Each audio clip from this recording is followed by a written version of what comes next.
Human rights are, as their name implies, fundamental rights that belong to every person in the world, such as the rights to life, property, opinions, education, and a sufficient standard of living.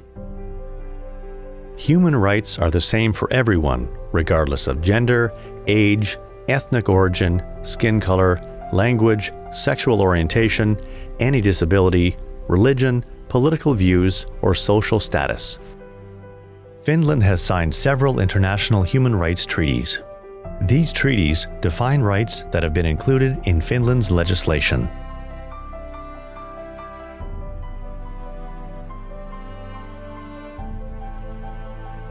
Rosa and Pekka met through their common pastime, climbing. They are very different people, but in Finland, the Constitution, the Non-Discrimination Act, and the Equality Act guaranteed both of them equal opportunities and potential to study, work, and live as they choose. Rosa is a police officer, and she is also an elected municipal councillor. She was a candidate in the local election and received so many votes from the local people that she was elected to the council, where she can influence many important things, such as how the local authority decides to spend money.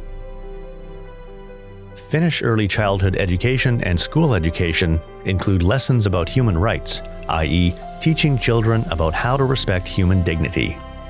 This year, Rosa's local authority decided to give some extra money to support equality measures. Pekka is a school teacher. In the evening, he prepares lessons about human rights for the next day. He's going to talk to his first grade pupils about how all people are important and no one must be excluded or bullied. With 10-year-olds, he's going to talk about freedom of religion and freedom of speech. This means that everyone has the right to decide on their faith and on their opinions and to express them freely. With 13-year-olds, he will talk about the responsibilities that come with these rights. This means that we have to respect the human rights of others and obey the law when we are exercising our own rights.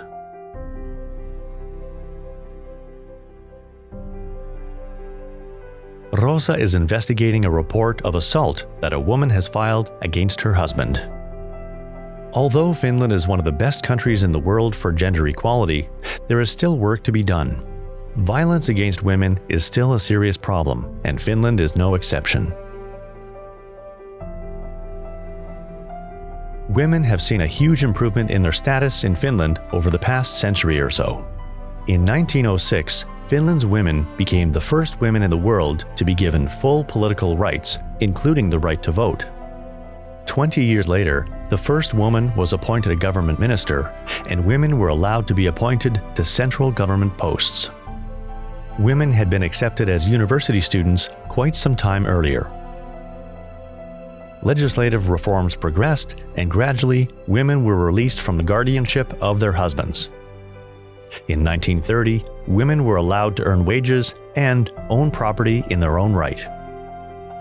During the Second World War, in the 1940s, most men were at the front, and women kept the wheels of society turning, from factories to farms. After the war, it became increasingly common for women to have jobs. The 1970s were an important period for gender equality. The Daycare Act required local authorities to provide daycare services for children, making it easier than before for women to go to work. Getting an abortion became simpler, and family planning services were safeguarded by law. SETA, the Society for Equal Sexual Rights, was established, and homosexuality was no longer defined as a crime in Finnish law. In the 1980s, Finland's first women priests were ordained. With the new Act on Forenames and Surnames, women were allowed to keep their own surname after they married, and parents could select the surname of either parent for their children. It also became possible for divorced parents to have joint custody of their children. The Equality Act was enacted in 1987. Originally known as the Act on Equality Between Women and Men, it prohibited discrimination on the basis of gender and supported gender equality, particularly in working life. At the turn of the millennium, Finns voted a woman as president of the Republic for the first time, Tarja Halonen. 3 years later, Anneli Jäätteenmäki became Finland's first woman prime minister. In the early 2000s, fathers were given the opportunity to take more parental leave than previously. Same-sex couples were allowed to register their partnerships. A gender-neutral marriage act entered into force in 2017. Under this act, any two unmarried adults may marry each other regardless of their gender. Today, there is public debate about the narrow male and female gender models and about how everyone should be free of the gender-based expectations of other people. We have come a long way in gender equality, but we still have some distance to go. For example, gender distribution and pay are still not equal in various occupational sectors in Finland, and women do most of the household work. Girls and women are also more likely than men to experience domestic violence. Rosa has noticed this in her job. Whenever she encounters victims, she wishes that people would report sexual and violence crimes to the police and seek help if they are in difficult life situations. She also wishes that parents would raise their children to treat all people equally and resolve problems by talking instead of by using violence. Rosa has a municipal council meeting in the evening. One of the items on the agenda is building a new housing unit for developmentally disabled persons. The previous evening, some local residents had organized a demonstration demanding better services for the disabled. Rosa took part in the demonstration because she believes the issue is an important one. Disabled persons naturally have all the same rights as other people. Disabled persons are also entitled to assistance according to their needs, such as a personal assistant, transport, rehabilitation, and assistive devices. These are mainly paid for out of public funds.